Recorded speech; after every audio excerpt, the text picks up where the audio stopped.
Hello everybody, my name is Caleb Schuler and this is my video on an overview of youth sports psychology.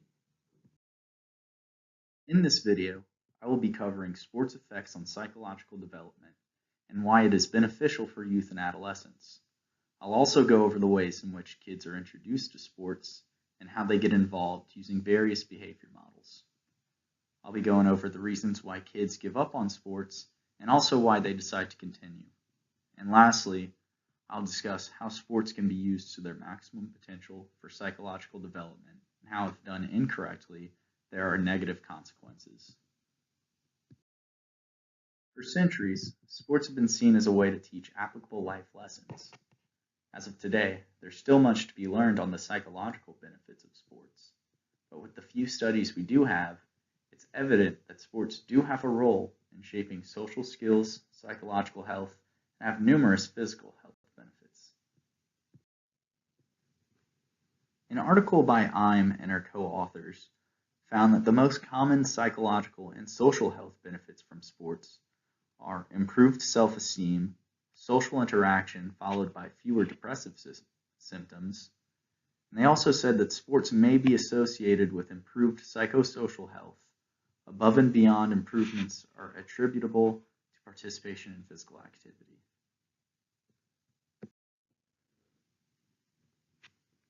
In a separate article by Petipas and his co-authors, he states that sport can provide a wonderful forum for youth to learn about themselves and to acquire skills that can assist them through life. He goes on to say that it can also create a negative environment that can have a detrimental effect on the participant's self-esteem, confidence, and physical self-efficacy. But that will be discussed later on in the presentation. In the article, Toward a Psychology of Positive Youth Development, Larson states that adolescents' typical experiences during schoolwork and unstructured leisure don't reflect conditions for learning initiative. The context best suited for that development of initiative appears to be that of structured voluntary activities like sports, arts, or participation in organizations, in which youths can experience the rare combinations of intrinsic motivation in combination with deep attention. Ironically, these are the programs that are often cut first when it comes to budget cuts in the American school system. Another problem that Larson found in this article is that adolescents today are simply bored.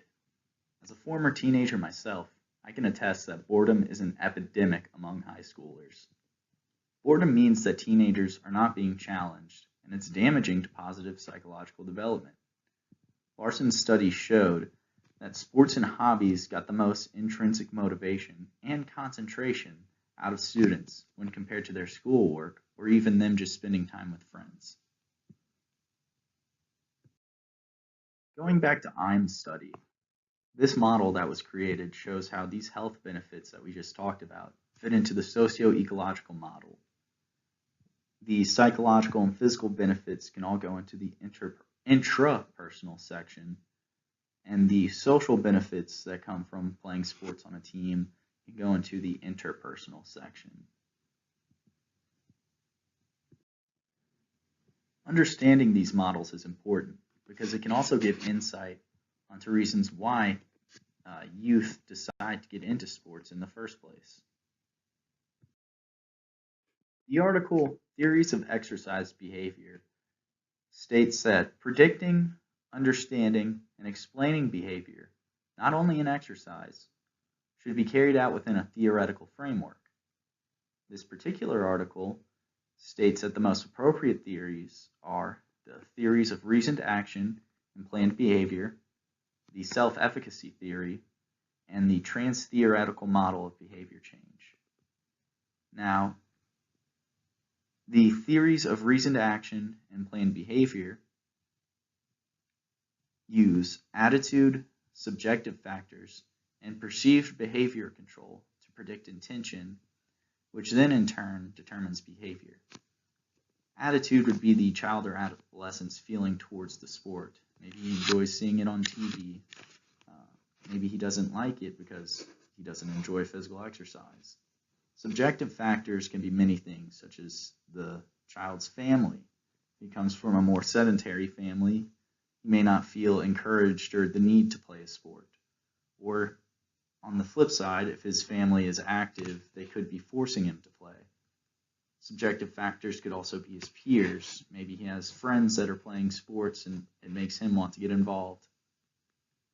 The perceived behavioral control is how the child or adolescent feels they have control over the situation. So, for example, perhaps their school has a team for basketball, but the adolescent doesn't feel like he can make that team. The self-efficacy theory now uses self-efficacy and outcome expectations to determine behavior. That would be how the individual feels they are at that sport and if they feel like they can achieve it. And if they do attempt it, what they believe the outcome will be and whether or not it's worth pursuing. And the trans-theoretical model is an explanation of the stages one goes through in a behavior change, starting with pre-contemplation, going through maintenance. So starting at pre-contemplation, that would be the youth not even considering joining a sport. Maybe he knows that they're there, but he's never given thought to it. Contemplation would lead into the youth thinking about, maybe I want to do this. Could possibly have friends on the team, or he saw something on TV that made him want to be more active. Preparation would be them taking steps to actually get involved. So maybe he signs up for tryouts or tells his parents that he wants to play. Action is once he actually begins, so he goes to practice for the first time. And maintenance comes after that. Once the youth has been involved for a while, he's hooked on it, and he's in a habit now. Of course, he can go back to other stages. Further proving the effectiveness of these theoretical models, Mummery, Spence, and Hudek found in a study that the theory of planned behavior explained 47% of the variability in measured physical activity and tension.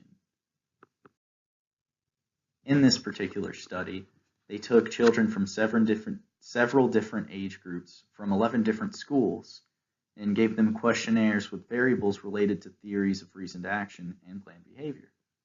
They were also asked questions to determine their physical activity and tension, which explains the variability. Personality is weakly related to physical activity or sports participation, and according to Salas and the co-authors, specific beliefs about personal physical activity have been strongly associated with physical activity across multiple studies. This is reinforcing that self-efficacy theory. And another model is the Eccles model, which is built on the assumption that one's interpretation of reality, rather than reality itself, is what most directly influences activities choices. Once again, reinforcing the self-efficacy idea. And in Eccles and Harold's particular study, they set out to see how gender role stereotypes affected activity choices in boys and girls as a critical mediator. In that, they found that boys have a higher self-efficacy towards sport, and which in turn caused them to be more involved in sports than girls. Now that we've talked about how behavior changes are made, let's discuss what influences kids to stay involved with sports, or rather, can cause them to quit. Fun is often what causes young people to continue, or, on the other hand, lack of enjoyment can lead them to quit. Scanlan and Luthwaite found that those who perceived greater wrestling ability enjoyed their sports participation more, even compared to older boys with perceptions of lower ability. Boys who perceived a greater parental and coach satisfaction with their season's performance, less maternal pressure, and fewer negative maternal performance reactions and more positive adult involvements and interactions experienced a greater enjoyment, and therefore were more likely to continue. Another big issue for young people is self-presentational processes, meaning how they feel others view them. In Smith's study, he states that youth consider physical appearance and athletic prowess as an important popularity. How their peers view them affects these kids. So in order for them to have a more positive experience, they should be around positive peer relationships. As children and adolescents get older, there typically is a decline in activity. At all ages, girls are less active than boys. So a trial of activity for adolescent girls was created by Elder and her co-authors to reduce the decline of physical activity in adolescent girls by using the social ecological framework. To use this model, they determined environmental settings for adolescents' physical activity, the contributing theories, and the implication of the theories for TAG, the trial of activity for adolescent girls. Two behavioral settings that are predominant in physical activity among youth are schools and the community. The theories that help to guide and inform the TAG social ecological model are operant conditioning, social cognitive theory, and the organizational change theory, including diffusion of innovations. This program found that physical activity programs are much more effective when structured around the individual's classifications. That is one way that sports can be optimized for the youth.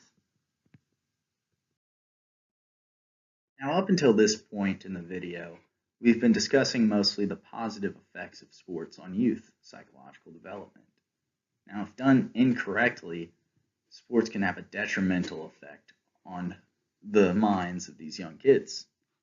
So, these are a few ways to get the best out of sports as far as psychological health goes. Programs with transferable skills, supportive and positive coaches, caring families, and opportunities for initiative will be more successful in progressive development. Going back to Pettipas' study, the difference between whether sports build character or character disorders has less to do with the playing of the sport and more to do with the philosophy of the sports organization, quality of coaching, nature of parental involvement, and participants' individual experiences and resources. To go along with that, positive peer relationships will have a more beneficial effect on youth psychological development in sports. In Smith's article, he states, because high-quality peer relationships are of value in themselves and may translate to positive health-related outcomes, the development of effective and efficient ways to use physical activity contexts to promote peer relationships is a worthy pursuit. So based off of those ideas, there are a few things to avoid in sports to stop a negative condition from happening. Negative parental and family interactions in regards to performance have been shown to significantly decrease enjoyment amongst youth and could influence them to not want to continue. Negative adult affections and reactions also show to decrease enjoyment. A program that doesn't allow a child to take initiative on their own is providing no beneficial opportunities for the child. Typically just wastes time. And negative peer relationship within the program can have a detrimental effect on the child, regardless of the parental and family interactions or how good the coach is. If the child's peers aren't in a positive environment, the child will not be. So to recap everything we've gone over today, we've talked about the importance of sports in psychological development, how they can help with social skills, mental health, keeping away depressive episodes if in the right context. We also went over some theoretical models of how to get kids into sports. We use those same models in a few studies to talk about why kids continue in sports or decide to stop altogether. And we've talked about what can be done to optimize the youth sports experience so they both decide to continue on and get the most psychological health benefits from sports.